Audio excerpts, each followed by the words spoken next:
Yo, what's up? Another day, another food trip na naman tayo. Andito nga pala tayo ngayon sa Alabang Central Market para tikman ang nachichismis na takoyaki. Kaya ano pang inaantay nyo? Let's go!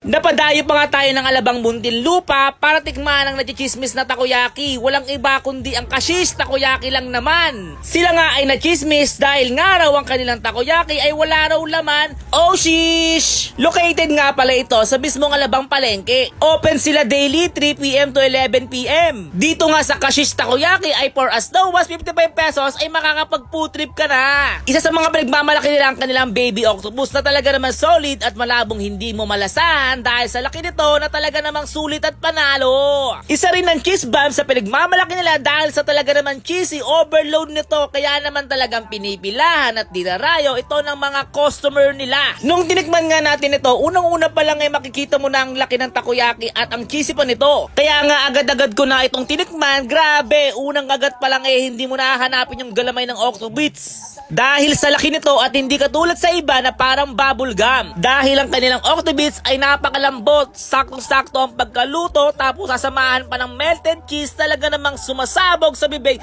yung lahat na pampalasa na nilagay nila. Dito lang yan, walang iba sa Kashish Takoyaki. Meron nga din pala silang branch sa Barangay Kupang Muntinlupa. At kung malayo ka naman sa mga nasabing lugar ay pwede ka din magpa-deliver. I-PM mo lang yung kanilang page sila ng bahalang maghahatid sa'yo. Wala nang ang dahilan para hindi mo tikman ang kanilang solid na takoyaki. Kaya ano pang inaantay nyo? Dayuin nyo ng Kashish Takoyaki. Basta good food!